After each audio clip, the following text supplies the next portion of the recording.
Bonjour les amis, tous les ans c'est le même scénario.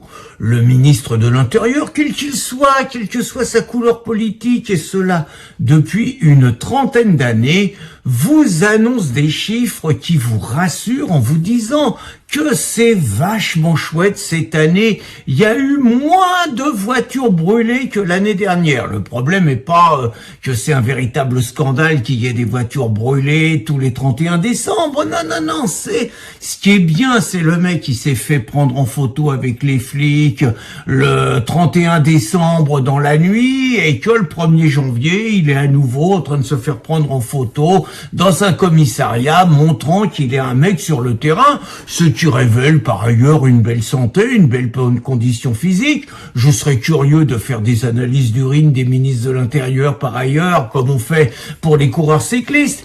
Toujours est-il que cette année, Moussa Darmanin n'a pas dérogé à la tradition et donc il nous a raconté ce matin de bonne heure que tout il allait bien, qu'il y avait eu que 745 voitures brûlées, 340 arrestations, que c'était 10% de mieux que l'année dernière. Alors déjà, moi je sais pas, mais 340 arrestations, généralement les mecs ils brûlent pas les voitures tout seuls. 340 arrestations sur 743 voitures brûlées, ça veut dire qu'il y en a facilement les 3/4 qui ont brûlé des bagnoles en toute impunité. C'est déjà la première chose.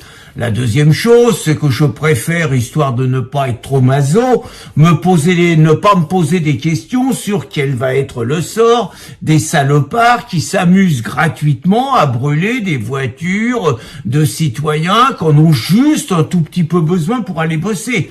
Parce que, juste une chose, ce sont quand même les personnes des classes populaires les plus modestes qui, la plupart du temps, se font brûler leur bagnole. Et j'aurais tendance à penser, vu, on va dire, l'origine religieuse et ethnique de ceux qui foutent le feu, qu'en général, ils savent à peu près la voiture de qui ils brûlent, et que comme lors des émeutes de juillet dernier, c'était rarement les commerces communautaires, comme on dit pour rester correct, qui brûlaient, j'aurais tendance à penser que c'est pas souvent les voitures des, on va dire, des frères qui brûlent, voilà. Donc, chose également intéressante sur ce 1er janvier, c'est que tous les journalistes ont gobé le nouveau bobard de Moussa.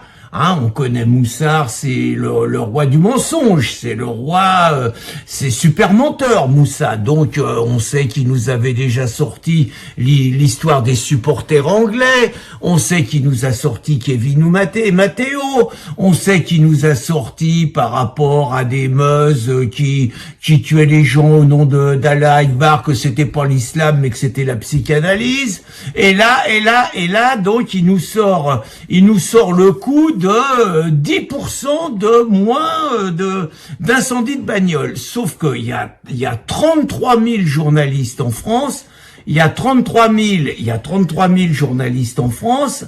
Et donc, sur 33 000 journalistes en France, il y en a un seul qui trouve que Moussa, il se fout de la gueule du monde. Le seul qui trouve ça, c'est un journaliste de F de souche. C'est même pas une carte de presse. Les 33 000 cartes de presse en France, il y en a pas un qui révèle que Moussa, il s'est gouré. Bon, je voulais vous dire d'autres choses. Je trouve invraisemblable que depuis 30 ou 40 ans, la société française se soit habituée quelque part à ce que le 31 décembre dans la nuit, ça devient une tradition nationale, comme les feux d'artifice, comme de canarder les flics avec des mortiers, de foutre le feu aux voitures des honnêtes citoyens. Et je trouve invraisemblable que des réponses à la hauteur de ce que constitue réellement ce que j'appelle moi le djihad des voitures brûlées, parce qu'il faut, au bout d'un moment, faut appeler un chat un chat. Le djihad des voitures brûlées ne trouve pas quelque part une réponse à ce véritable scandale et une réponse d'un État fort à une agression contre la France et les Français. Très franchement, que les petits cons qui foutent le feu aux bagnoles se fassent péter la gueule par les flics, j'ai aucun problème. que les salopards qui brûlent les voitures des travailleurs se fassent tirer dessus, je dis bien tirer dessus, me paraîtrait le minimum de la réponse d'un État républicain qui se veut finalement faire respecter les lois et le droit par rapport aux délinquants, par rapport aux voyous, par rapport aux racailles, par rapport aux musulmans, par rapport aux islamistes, par rapport aux djihadistes. On dit ce qu'on veut, mais enfin qu'ils fassent respecter le droit quand même, c'est le minimum.